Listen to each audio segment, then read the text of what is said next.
সুধীমণ্ডলী, সশস্ত্র বাহিনী দিবস 2025 উপলক্ষে আয়োজিত সংবর্ধনা অনুষ্ঠানে আমি কক্সবাজার অঞ্চলের সেনা, নৌ ও বিমান বাহিনীর সকল সদস্যের পক্ষ থেকে আপনাদের জানাচ্ছি আন্তরিক শুভেচ্ছা ও স্বাগতম। Welcome to all of you. আজ 21শে নভেম্বর সশস্ত্র বাহিনী দিবস, যা আমাদের জন্য এক মহিমান্বিত এবং গৌরবোজ্জ্বল দিন। এই দিনে আমরা গভীর শ্রদ্ধা ভরে স্মরণ করছি জাতির শ্রেষ্ঠ সন্তানদের, যারা মহান মুক্তিযুদ্ধে জীবন উৎসর্গ করে আমাদের স্বাধীনতা এনে দিয়েছেন। আমি স্মরণ করছি 5 আগস্ট 2024-এর গণ অভ্যুত্থানে নিহত আহত সকল ছাত্র, শ্রমিক জনতাকে, যাদের আত্মত্যাগে আমরা এক নতুন বাংলাদেশের অভিযাত্রায় যাত্রা শুরু করেছি। আমি আরও স্মরণ করছি সেই সব বীর সেনানীদের, যারা স্বাধীনতা উত্তর দায়িত্ব পালনকালে মাতৃভূমির জন্য সর্বোচ্চ ত্যাগ স্বীকার করে শহীদ হয়েছেন। স্মরণ করছি বিশ্ব শান্তি প্রতিষ্ঠায় বিশ্বের নানা সংঘাতপূর্ণ স্থানে জাতিসংঘ শান্তিরক্ষা মিশনে আত্মোৎসর্গকারী শহীদ বাংলাদেশি শান্তিরক্ষীদের। এ মহান দিনে আমি সকল শহীদদের আত্মার মাগফিরাত কামনা করছি এবং তাদের পরিবারবর্গের প্রতি গভীর সমবেদনা জ্ঞাপন করছি।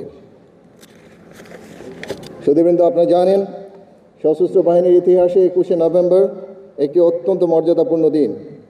1971 সালের 25শে মার্চ পাকিস্তানি হানাদার বাহিনীর নির্মম হত্যাযজ্ঞের মধ্য দিয়ে স্বাধীনতা যুদ্ধের সূত্রপাত হয়, যার শিকার সাধারণ জনগণের পাশাপাশি অগণিত সেনা, নৌ ও বিমান বাহিনীর সদস্যগণ।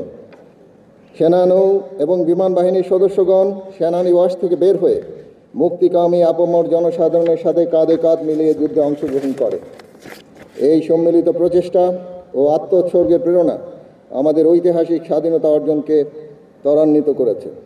এই দিনটি আমাদের অকুতোভয় সশস্ত্র বাহিনী আনুষ্ঠানিক যাত্রা শুরুর এবং দেশমাতৃকার ডাকে সম্মিলিত সক্ষমতার বহিঃপ্রকাশের চেতনা এবং প্রেরণার স্মারক।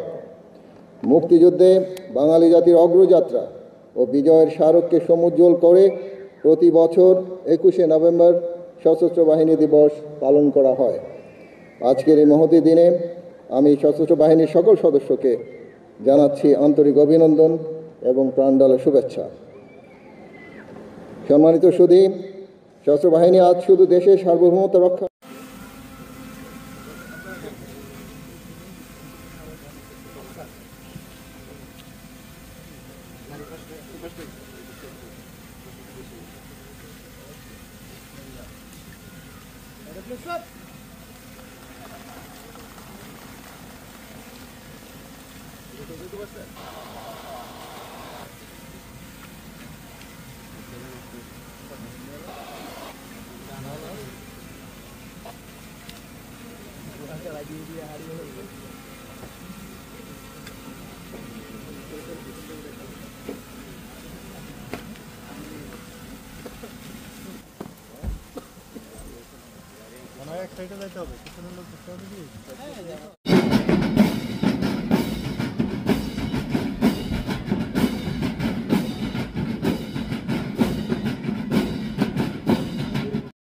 স্বাধীনতা পরবর্তী সময়ে দেশের সেবা ও রক্ষায় নিয়োজিত শহীদ বীর সেনানীদের, যারা দেশের অখণ্ডতা ও সার্বভৌমত্ব রক্ষা জীবন উৎসর্গ করেছেন। স্মরণ করি জুলাই আগস্ট 2024 গণঅভ্যুত্থানে যারা নতুন অধ্যায়ের সূচনা নিজেদের জীবন উৎসর্গ করেছেন। একই